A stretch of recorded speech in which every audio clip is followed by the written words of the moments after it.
नमस्कार दोस्तों, मैं मोहित महाजन एडवोकेट लेबर लॉ की प्रैक्टिस करता हूं और आज आपके लिए लेके आया हूं ईडीएलआई के ऊपर एक डिटेल्ड वीडियो। आज हम बात करेंगे ईपीएफओ की ईडीएलआई स्कीम में हुए कुछ बड़े बदलावों की। पर सबसे पहले आइए जान लेते हैं कि ये ईडीएलआई क्या है।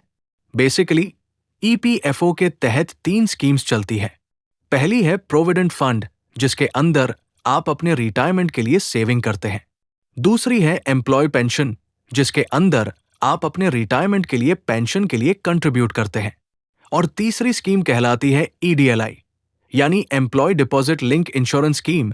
इसमें आपका एम्प्लॉयर हर महीने एक छोटा सा कंट्रीब्यूशन देता है, जिसके तहत सारे ईपीएफओ सब्सक्राइबर्स को मिलती है एक लाइफ इंश्योरेंस जो अप टू 7 लाख रुपीस तक होती है।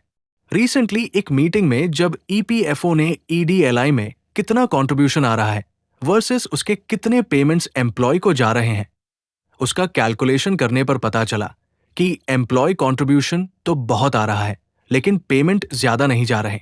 तो इसीलिए ईडीएलआई के बेनिफिट्स को एनहांस किया गया है। इसमें सबसे पहला बेनिफिट है उन लोगों के लिए जिनकी सर्विस 12 महीने से कम की है। ऐसे अगर किसी केस में ईपीएफ सब्सक्राइबर की डेथ हो जाती है तो पहले तो उसमें कोई मिनिमम इंश्योरेंस अमाउंट नहीं था। हो सकता था ये अमाउंट कैलकुलेशन के हिसाब से 5, 10, 15,000 रुपए बने, लेकिन अब ईपीएफओ ने कहा है कि मिनिमम 50,000 रुपए का ईडीएलआई बेनिफिट हर एक सब्सक्राइबर को मिलेगा।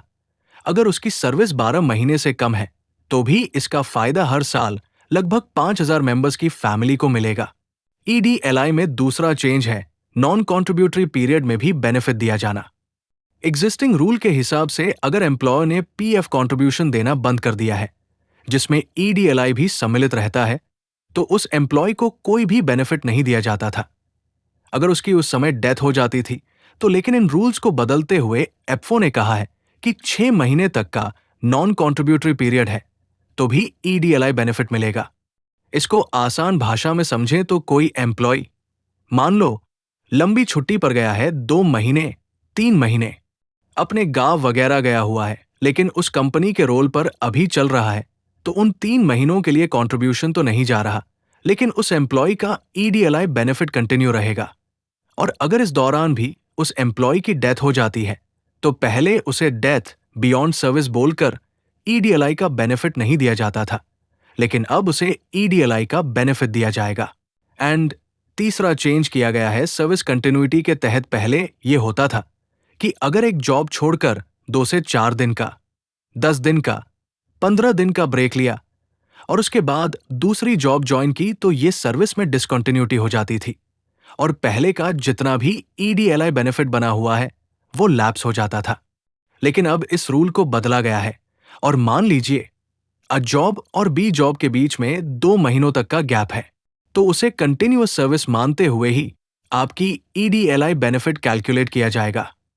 यानी पहले केसेस में सब्सक्राइबर की जो न्यू सर्विस होती थी वहां पर डे 0 से कैलकुलेशन स्टार्ट की जाती थी। अब मान लीजिए कि पहली जॉब 2 या 3 साल कंटिन्यू करके 1 महीने का गैप लेकर दूसरी सर्विस ली गई है तो वो सर्विस का कैलकुलेशन 3 साल से ही शुरू होगा और उसी हिसाब से ही ईडीएलआई बेनिफिट भी हायर बनेगा। तो ये थे ईडीएलआई से जुड़े जरूरी बदलाव। अगर आप हायर पेंशन, ईपीएफओ के ऑटो सेटलमेंट अपडेट और ऐसे ही कई और महत्वपूर्ण अपडेट्स के बारे में जानना चाहते हैं तो हमने इन सभी टॉपिक्स पर डिटेल्ड वीडियो हमारे चैनल पर अपलोड किए हैं। चैनल पर जाइए और जरूर देखिए और हमारे यूट्यूब चैनल को सब्सक्राइब और फेसबुक और इंस्टाग्राम पेज को लाइक करें।